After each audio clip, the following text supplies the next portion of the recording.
Kristus dalam peringatan terutama selama masa Minggu Sengsara pertama, Minggu Sengsara kedua, kita mengarahkan hati kita kepada salib di mana Tuhan Yesus boleh katakan dipermuliakan. Artinya dia mengangkat, dia membangun cara berpikir yang berbeda dari manusia. Kristus dengan dia ditinggikan di salib, dia menarik semua orang. Sebenarnya dia membuat satu gravitasi surgawi. Jadi dia semua orang akan jatuh kepada dia, ke atas bukan ke bawah. Untuk apa? Supaya kita sekalian sebagaimana Kristus dia datang diutus oleh Bapa untuk mewartakan kerajaan Allah. Supaya kita sebagai umat beriman, sebagai pastor-pastor, sebagai pelayan-pelayan, pelajar menjadi pelayan Kristus yang baik dengan hanya satu hal, yaitu mencoba mewartakan tanda-tanda kerajaan Allah di dunia. Minyak ini yang akan diberkati memang kita pakai untuk menyatakan tanda-tanda ini. Karena apa? Disitulah kita sekarang bertemu dengan Yesus yang tersalib. Dia disalibkan karena dia mewartakan kerajaan Allah yang tidak dimengerti, karena kerajaan Allah berarti tidak ada pusat seperti Kenisa, tidak ada ini orang-orang imam-imam yang menipu-nipu orang-orang lain dengan lain supaya kerajaan Allah di mana semua orang menjadi sederajat, semua orang mempunyai satu kemungkinan untuk ikut dengan kemuliaan dari Yesus Kristus. Kerajaan imam-imam menjadi pelayan Kristus yang baik kalau dia selalu taat untuk mencari, menemukan dalam perjuangan hidup manusia di dunia ini tanda-tanda kerajaan Allah. Kita pada permulaan masa puasa bertobatlah karena kerajaan Allah sudah dekat. Jadi kita kembali mencari itu, dan itu menjadi satu pekerjaan yang paling dasar dari seorang imam menurut hemat saya, yaitu menemukan dan membagikan tanda-tanda kerajaan Allah di dunia ini dalam pelayanan yang dipercayakan kepada dia apapun. Salah satu tanda ini adalah minyak. Tapi untuk menjadi pelayan Kristus yang baik, maka dia harus terdidik di dalam pokok-pokok iman. Dan jangan imam-imam diakon sesudah dihabiskan, dia tidak pernah belajar, dia tidak pernah mendalami imannya dengan lain, sehingga memang dia menjadi kurus kering. Dia tidak punya apa-apa untuk disampaikan kepada dunia masyarakat yang selalu berubah, berkembang dengan cepat. Karena itu memang tahun ini di keuskupan kita mulai dengan tahun diakonat, supaya mereka sebenarnya sebelum ditabiskan imam mengerti benar-benar bagaimana itu perkembangan dunia, perkembangan manusia. Memang mereka juga melawan, tidak mau, karena hatinya, pikirannya berpikir kami sudah tamat di seminari tinggi, kami sudah oke, kami harus ditabiskan imam. Tidak ada yang ada hak kami untuk ditabiskan imam.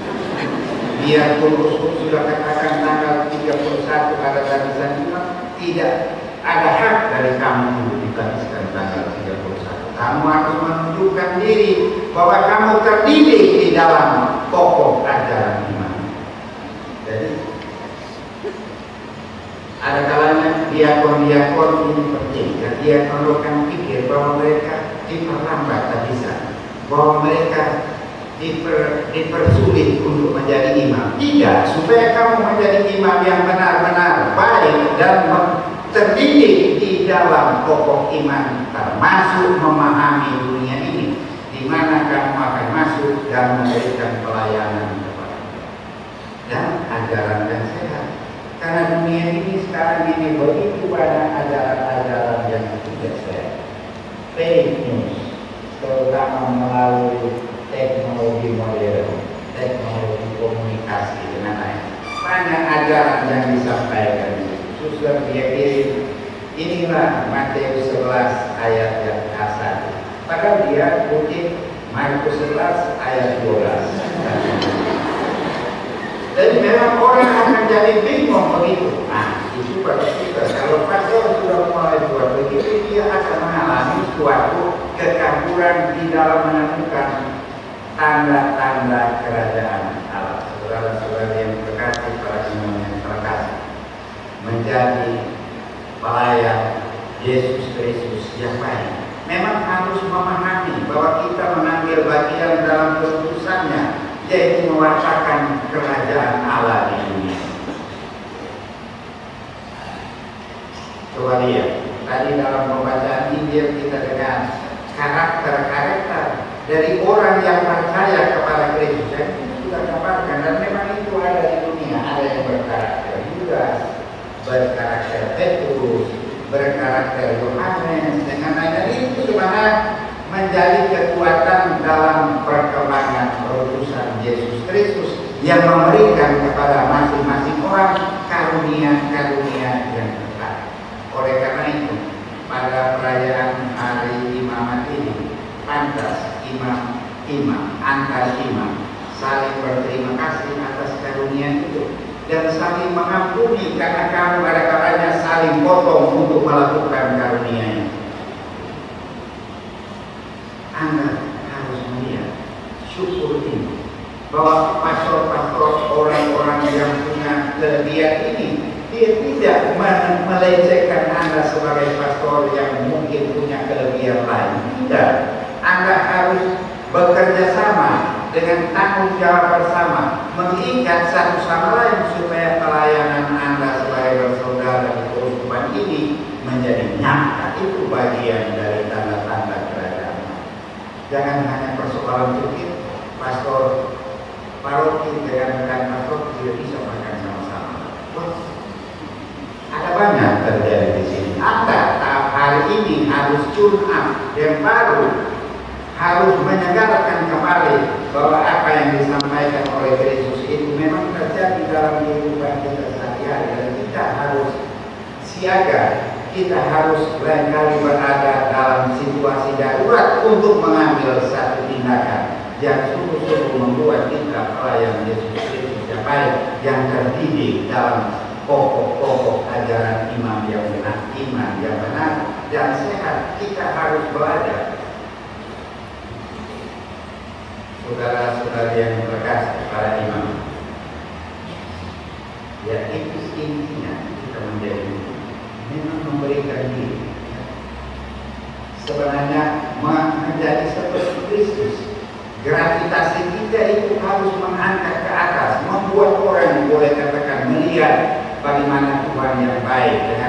Jangan upayakan supaya orang-orang tetap melihat ke bawah, ke dalam tanah, tapi kita punya pekerjaan melihat, karena di atas itu ada kemuliaan, di bawah itu hanya ada apa yang ada. Dan kali ada cacing tambang di sana, ada cacing kita yang lain.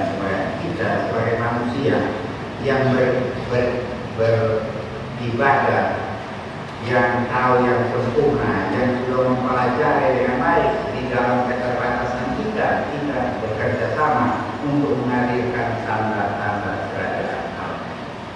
Oleh karena itu memang Anda semua pastor-pastor sudah bekerja setengah mati, bekerja keras tanpa lelah untuk menjadi pelayan yang baik. Oleh karena itu, atas nama umat Keuskupan dalam Tuhan, saya ucapkan terima kasih atas kegembiraan imamat yang Anda bagikan di Keuskupan.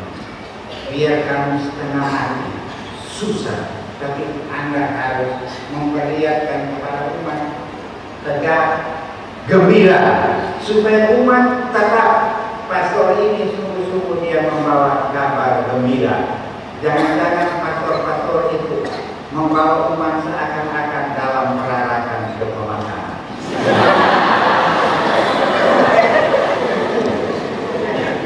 Memang ada hal yang harus diperbaiki semua.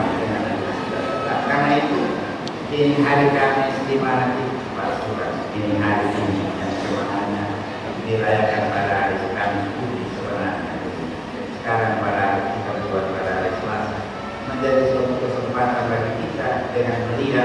bahwa nanti sebentar semua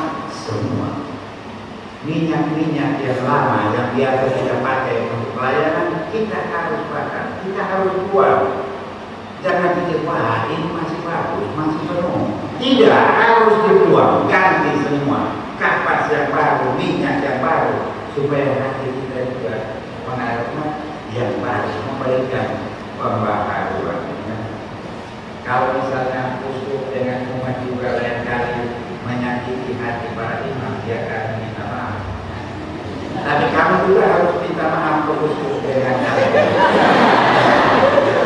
Jangan hanya kami yang selalu harus minta maaf dengan kami juga. Minta maaf kepada seluruh umat supaya perjalanan hidup kita memang di dunia ini lambat laun di kehidupan ini kita selalu mengadakan tanda-tanda kerajaan Allah.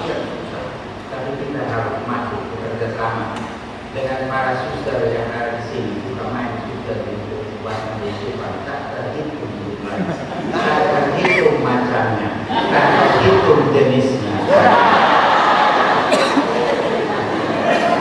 Semoga kekayaan ini memang sungguh-sungguh memberikan satu kekayaan bagi umat di sini untuk menjadi umat murid-murid Yesus Kristus yang baik, yang sungguh-sungguh sadar bagaimana dia harus hidup rukun dengan siapa saja, yang membangun kebersamaan, yang memberikan kepada dunia ini, terutama kepada daerah kita, satu sukacita.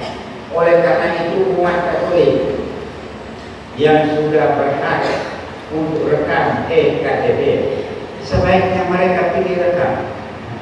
Jangan main-main, supaya kamu menjadi warga bangsa Indonesia yang baik, melaksanakan kamu punya hak. Terutama di sini mungkin ada yang pemula-pemula di sini. Ya, yang artinya di dalam perjalanan waktu itu sampai tanggal 27 Juni misalnya, dia umur berapa? 17. Ya, saudara, ini kecil, tapi ini tanda-tanda kerajaan Allah. Ini juga bagian dari tugas perutusan para imam untuk memperhatikan orang-orangnya apakah mereka sebagai warga negara setia.